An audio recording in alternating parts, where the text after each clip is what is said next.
दोस्तों नमस्कार। जैसा कि आपको पता है कि झारखंड उत्पाद सिपाही प्रतियोगिता परीक्षा की वैकेंसी आ गई है और इसके बारे में मैं आज विस्तार से बताने आपके पास आया हूं। आपकी डिमांड थी कि सर इसके बारे में विस्तार से बता दें, साथ में इसका जो सिलेबस है उसके बारे में भी बता दें। और आप जो भी इस वीडियो को देख रहे हैं, मैं आपसे बात कर रहा, आप इस वीडियो को शेयर कर दें उन तमाम बच्चों के पास जो बच्चे 10th दे चुके हैं और जिनका एज कम से कम 18 साल है। ये टाइम इसका जो इसका एज है कम से कम 18 साल और अधिक से अधिक 30 साल जनरल के लिए, कैटेगरी के लिए ये अलग अलग डिफ़र करेगा। तो जो भी विद्यार्थी 10th पास कर गए हैं और जिनकी एज 18 साल हो गई है, आप उनके पास इसे शेयर कर दें। खासकर उन गांव के बच्चों के पास शेयर कर दें जो बच्चे डरते हैं प्रतियोगिता परीक्षा में शामिल होने से। ये सुनहरा अवसर उनके लिए है। झारखंड सरकार ने सरकारी नौकरी की एक वैकेंसी निकाली है और ये वैकेंसी मैट्रिक लेवल पर है। उन तमाम बच्चों के पास एक अवसर है जो मैट्रिक पास हैं और गाँव से बिलोंग करते हैं, उनके पास भी मौका है कि वे चाहें तो सरकारी नौकरी में आ सकते हैं। तो उनमें थोड़ा डर होता है, उनके डर को हम दूर करेंगे आज। इस वीडियो को आप पूरा देख लें। पहले मैं चर्चा कर लेता हूं कि ये जो विज्ञप्ति आई है इसमें सीट्स कितनी हैं। तो आप देख लें बोर्ड पर, ये जो सीट्स है, जो वैकेंसी है, आप इसे देख लें JECCE है ना। इसको अगर हम कहें फुल फॉर्म तो Jharkhand excise constable competitive exam 2023। Hindi में कहें तो झारखंड उत्पाद सिपाही प्रतियोगिता परीक्षा 2023। तो ये परीक्षा है। अब पद देखें, पद आपका उत्पाद सिपाही का है और ऐसे ये है कुल आप इसको जोड़ लेंगे तो टोटल पद आपके 583 हैं, है ना। ये कुल पद हैं, इसी को यहाँ पर कैटेगरी वाइज तोड़ा गया है। आप देखिए, अनारक्षित के लिए अनरिजर्व्ड यानी जनरल जिसे आप कहते हैं 237 पद हैं और इसमें 12 लोगों महिला के लिए आरक्षित है। मतलब ये 237 में से 12 महिलाएं ही आएंगी, है ना। और ये जनरल की बात मैंने करा। फिर आप देख लें EWS इकोनॉमिकली वीकर सेक्शन, इसमें 59 रिजर्व है और इसमें से भी 3 महिलाएं आएंगी। तो मैंने महिलाओं का भी जिक्र यहाँ पर कर लिया है। इसके अलावा कुछ और सीट्स थे जो खेलकूद कोटा में थे, 12 सीट्स, तो मैंने उसे छोड़ दिया है। आपको समझाने के लिए ये बेहतर होगा क्योंकि खेलकूद में बहुत लोग शामिल नहीं होते। फिर देख लें ST से अगर आप बिलोंग करते हैं, आदिवासी समुदाय से बिलोंग करते हैं, मतलब अनुसूचित जनजाति से बिलोंग करते हैं आप, शेड्यूल्ड ट्राइब, तो 148 सीट्स हैं और इसमें भी 7 महिलाओं के लिए रिजर्व है। SC में आ जाए, अनुसूचित जाति में अगर आप बात करें तो इसमें जो आपका शेड्यूल्ड कास्ट है उसमें 57 कुल वैकेंसी है और 3 महिलाओं के लिए रिजर्व है। आप BC1 की बात करें, BC1 आप समझ रहे होंगे, तो इसके लिए इसमें 50 वैकेंसी रिजर्व है और इसमें भी 3 महिलाओं के लिए है। और अगर BC2 की बात करें आप तो 32 सीट रिजर्व है इनके लिए और 2 महिलाओं के लिए है। तो ये कैटेगरी वाइज तोड़ा गया है। कुल सीट्स 583 हैं। तो कुछ बच्चों ने मुझे कहा था कि सर सीट्स तो बहुत कम है। मैंने कहा 583 सीट्स हैं और तुम्हें तो बस एक चाहिए ना, आपको तो बस एक चाहिए, तो मतलब क्या है और से। तो आप ये प्रयास करें कि आपका एक सीट रिजर्व हो जाए, आप उसमें नौकरी पालें। तो इस तरह से ये कैटेगरी वाइज है। आप किस कैटेगरी में बिलोंग करते हैं आप उसे देख लें। अगर आपका मार्क्स ज़्यादा आता है तो आपको जनरल में डाल दिया जाएगा और अगर कम आता है तो फिर आप कैटेगरी में आएंगे। इसलिए ये सुनहरा अवसर मैं बार बार कह रहा, गांव के बच्चों को खासकर कह रहा कि आप अगर 10th पास हो कम से कम और 18 से 30 साल है, कैटेगरी में एज डिफर करेगा, हम देखेंगे उसको आगे, है ना। तो आप इस नौकरी को ले सकते हैं, सरकारी नौकरी पा सकते हैं और ये बेहतर चांस आपके लिए है। अब मैं बताऊंगा आपको, आप देख एज लिमिट को अगर हम देखें तो आप कैटेगरी वाइज यहाँ एज लिमिट को देख सकते हैं और कोई कन्फ्यूजन नहीं, एकदम क्लियर मैं बता रहा हूँ आपको। और कट ऑफ डेट आप मानेंगे 1/8/2023 को, है ना। 1/8/2023 यानी 1 अगस्त 2023 को हम लेकर चल रहे हैं। आपकी न्यूनतम उम्र 18 साल होनी चाहिए, चाहे आप जिस भी कैटेगरी से बिलोंग करते हो, मैटर नहीं करता, आपकी उम्र कम से कम 18 साल होनी ही चाहिए, ठीक है। अब मैक्सिमम की बात की जाए तो मैक्सिमम आप देख लें, अगर आप जनरल हैं या EWS है तो आपकी मैक्सिमम एज इस डेट को 30 वर्ष होनी चाहिए, इससे ज़्यादा नहीं। इसके बाद देखिए BC1 या BC2 से आप बिलोंग करते हैं और आप पुरुष हैं तो आपकी मैक्सिमम एज जो है वो 32 वर्ष हो सकती है, उससे ज़्यादा नहीं। इसके बाद देखिए, अगर आप महिला हैं, और महिला किस में है भाई, तो जनरल में है, EWS में है, BC1 में है या BC2 में है। इन चारों कैटेगरी में से किसी कैटेगरी से अगर आप महिला हैं तो आप 33 साल तक इस वैकेंसी को भर सकते हैं। और अगर आप SC ST हैं, चाहे महिला हो या पुरुष हैं, तो आप 35 साल तक इस वैकेंसी को भर सकती है। मैक्सिमम एज था, मिनिमम मैंने पहले ही बताया कि 18 साल है, और कट ऑफ डेट आप 1/8/2023। अब हम आगे देखेंगे कि और क्या इसमें है। एजुकेशनल क्वालिफिकेशन की अगर बात की जाए तो कम से कम मैट्रिक पास होना चाहिए, मैंने पहले भी बताया था, इसे आप याद रखें। और इसके बाद इसकी जो परीक्षा होगी आप कह सकते हैं 3 स्तर में होगी, और वो होगा शारीरिक दक्षता परीक्षा, एक होगा लिखित परीक्षा और एक होगा चिकित्सीय जांच। तो पहले आपको शारीरिक दक्षता परीक्षा में पास करना होगा, क्वालिफाई करना होगा। उसके बाद आप लिखित परीक्षा में बैठेंगे, जब वहाँ क्वालिफाई करेंगे, आपका मेरिट में नाम आएगा, तो फिर आप चिकित्सीय जाँच में जाएंगे। तो देखते हैं कि शारीरिक दक्षता परीक्षा में क्या देखा जाएगा। तो पहले यहाँ पर 2 चीज़ें देखी जाएंगी। एक तो हो गया कि आपकी जो शरीर की ऊंचाई और सीना का माप क्या है, और दूसरा कि आप कितना दौड़ सकते हैं। तो पहले देख लेते हैं ऊंचाई, है ना। आप अगर पुरुष हैं, पुरुष के लिए मैं बात कर रहा, और आप जनरल हैं या EWS हैं, तो आपके सीने का जो माप होना चाहिए वो कम से कम 81 सेंटीमीटर होना चाहिए, और आपकी ऊंचाई 160 सेंटीमीटर। बस आप याद रखें, आप जनरल हैं, EWS हैं, BC1 हैं या BC2 कैटेगरी से बिलोंग करते हैं, आपकी हाइट 160 सेंटीमीटर होनी चाहिए। देखिए दोनों के लिए सेम है ना, 160 सेंटीमीटर, और आपकी सीने की माप 81 सेंटीमीटर होनी चाहिए। आप इसे देख लेंगे आराम से, गाँव में है तो गाँव में आप माप कर देख लें। आप अगर SC या ST से बिलोंग करते हैं और पुरुष हैं, तो यहाँ पर कुछ छूट है आपको। आपकी हाइट 155 सेंटीमीटर ही होनी चाहिए कम से कम, और आपकी सीने की माप 79 सेंटीमीटर ही होनी चाहिए। तो SC ST में थोड़ा सा छूट है। अगर आप महिला हैं, किसी भी कैटेगरी की आप महिला हैं, तो आपकी हाइट कम से कम 148 सेंटीमीटर होनी चाहिए। 148 सेंटीमीटर कम से कम आपकी हाइट होनी ही चाहिए।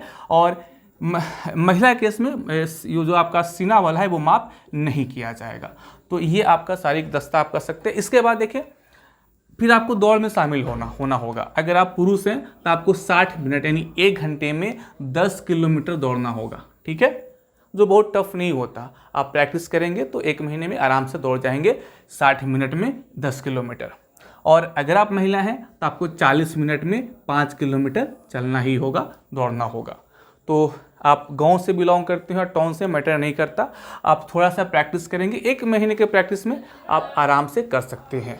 तो ये चीज़ें हैं। अब हम देखेंगे कि लिखित परीक्षा में कैसे हम उसे पास करेंगे। परीक्षा का स्वरूप दोस्तों 3 होगा, आप देख रहे हैं जैसा कि बोर्ड पर।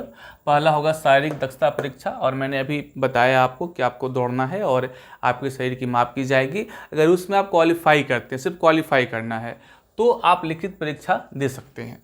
तो हमने इसको पार कर लिया, तो अब लिखित परीक्षा देंगे। अब लिखित परीक्षा में 3 पेपर होंगे, आप इसे ध्यान देंगे। पेपर 1 भाषा ज्ञान, इसमें हिंदी और इंग्लिश के क्वेश्चन होंगे, मैं डिटेल अभी बताऊंगा आपको।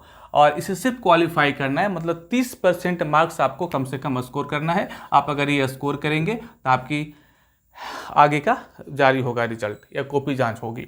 पेपर 2 आपको भाषा रखना है। आप भाषा में जो आपको भाषा मन करे आप रख लें। मैंने एक वीडियो बनाया था इससे पहले, आप उसे जाकर देख लें कि आपको कौन सा भाषा रखना चाहिए, है ना। मैंने कहा था कि चूँकि यहाँ पर हिंदी है 80 क्वेश्चन का, और यहाँ पर भी हिंदी रखने का ऑप्शन है, और हिंदी का सिलेबस बहुत ही आसान है। तो अगर आप हिंदी रखते हैं तो आपका पेपर 1 और पेपर 2 1 मिनट से सोल्व हो जाएगा, पकड़ में आ जाएगा, मतलब 1 तीर 2 निशान। तो मैं तो ये कहूँगा कि अगर आप हिंदी रख सकते हैं तो रख लें। पेपर 1 और पेपर 2 दोनों में आप अच्छा मार्क्स कवर कर लेंगे। और पेपर 3 सामान्य ज्ञान का है, इसको ही विस्तार से हम वीडियो में आगे देखेंगे। और ये तीनों में 30-30% अलग अलग लाना जरूरी है, तो ही आप क्वालिफाई माने जाएंगे। और जब आप लिखित परीक्षा पास कर जाएंगे तो आपकी चिकित्सीय जांच होगी, और उसमें बहुत सारा कैटेगरी है, तो आप बहुत चिंता नहीं करें। आप अगर एक एवरेज स्टूडेंट हैं, एक एवरेज उम्मीदवार हैं, अभ्यर्थी हैं, तो आप इस हर्डल को भी पार कर जाएंगे। तो इसे भी आप देख लेंगे, थोड़ा सा बहुत ज़्यादा टफ नहीं है, लेकिन पहले आप इसे पास करें। पेपर ये मतलब परीक्षा 1 को और परीक्षा 2 को लिखित परीक्षा। अब हम देखते हैं कि लिखित परीक्षा में क्या सिलेबस है इन तीनों का। आप बने रहें वीडियो में। लिखित परीक्षा में आप देख रहे हैं कि यहाँ पर 3 पेपर होते हैं, मैंने बताया था आपको, और प्रत्येक के पेपर का 2-2 घंटे का एग्जाम होगा आपको। तो देखते हैं पहला पेपर क्या होगा। पहला पेपर आपका भाषा ज्ञान का होगा और इसमें भी 2 खंड होंगे, हिंदी भाषा ज्ञान और अंग्रेजी भाषा ज्ञान। हिंदी भाषा ज्ञान से आपके 80 प्रश्न आएंगे और इस 80 को भी आप तोड़ेंगे तो व्याकरण से आपके 60 के क्वेश्चन आने हैं और अपठित गद्यांश से 20 के क्वेश्चन आने हैं। और क्वालिफाई करने के लिए आपको 30% ही मार्क्स चाहिए होता है, मतलब कि 36 क्वेश्चन। तो आराम से देखें कि अगर आप सिर्फ हिंदी को ही पकड़ लेते हैं तो यहाँ 80 क्वेश्चन है, उसमें भी ग्रामर 60 क्वेश्चन, तो एक पोर्शन से ही आपका 36 क्वेश्चन सही होने के चांस हैं। तो आराम से कर लेंगे। अंग्रेजी भाषा ज्ञान में आप देख लें 40 प्रश्न पूछे जाएंगे, इसमें व्याकरण आपका 20 क्वेश्चन होगा और अपठित गद्यांश 20 क्वेश्चन होगा, टोटल 40 क्वेश्चन। तो आप अगर इंग्लिश को नहीं भी छूते हैं, अगर आपकी अंग्रेजी बेहद कमज़ोर है, फिर भी आपकी सरकारी नौकरी लग सकती है इसमें, और अगर आप जानते हैं तो बहुत बढ़िया। फिर से देख लें, 60 क्वेश्चन व्याकरण के होंगे और अपठित गद्यांश का मतलब ये होता है कि एक पैसेज आपको दिया हुआ रहेगा, उसी पैसेज को पढ़ के उससे आंसर करना बहुत आसान होता है। तो इस तरह से 80 क्वेश्चन आप हिंदी में कर लेंगे, मैक्सिमम कर लेंगे, और 20 ग्रामर का होगा, अंग्रेजी ग्रामर का, और 20 क्वेश्चन अपठित गद्यांश इंग्लिश का होगा, 40 क्वेश्चन। तो कुल आप देखेंगे तो 80 और 40 120 क्वेश्चन आपके पेपर 1 में रहेंगे। पेपर 2 देखें, पेपर 2 में आपका जनजातीय और क्षेत्रीय भाषा है और इससे आपका 100 क्वेश्चन रहेगा। तो आपको जो ही भाषा अच्छा लगती हो आप उसे चूज कर लें। मैंने कहा था, पिछला वीडियो मैंने इस पर बनाया है, आप उसे जाकर देख भी लेंगे। हिंदी, अंग्रेजी, संस्कृत, उर्दू, खोरठा, संथाली, पंचपरगनिया हो वगैरह बहुत सारी भाषाएं उसमें है। तो आपको जो भाषा अच्छी लगती हो उसमें से आप एक चूज कर लें।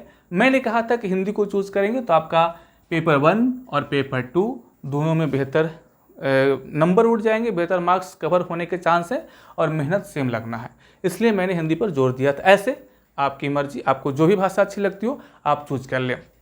यहाँ पर भी आपको कम से कम 30% सही करने होंगे, है ना। तो 30 नहीं, आप 30 को लेकर नहीं चले, आपको तो भाई इससे मेरिट पाना है, आपको इससे पेपर 2 और पेपर 3 से मेरिट बनना है। तो आप इसमें मैक्सिमम स्कोर करने का प्रयास करें, 90 प्लस कर दें, बेहतर होगा। अब देखेंगे हम पेपर 3 को कैसे हम क्रैक करेंगे, उसका सिलेबस आप यहाँ पर देख लें। पेपर 2 और पेपर 3 से आपका मेरिट बनेगा, इसलिए पेपर 2 और पेपर 3 पर ज़्यादा फोकस करेंगे आप। पेपर 2 में मैंने बताया था 100 क्वेश्चन होंगे और आप वहाँ पर मैक्सिमम क्वेश्चन को करने का प्रयास करेंगे। पेपर 3 भी आपके लिए इंपॉर्टेंट हो जाता है मेरिट के लिए, तो इसे भी आप देख लें। पेपर 3 को भी तोड़ा गया है, आप यहाँ पर देख सकते हैं कि सामान्य अध्ययन में 40 प्रश्न आपके पूछे जाएंगे, सामान्य अध्ययन से, जिसे आप जनरल नॉलेज कहते हैं। और इसमें जो करंट अफेयर भी शामिल होगा, जो होता है करंट अफेयर आप जानते हैं, दिन प्रतिदिन की घटनाएं होती हैं।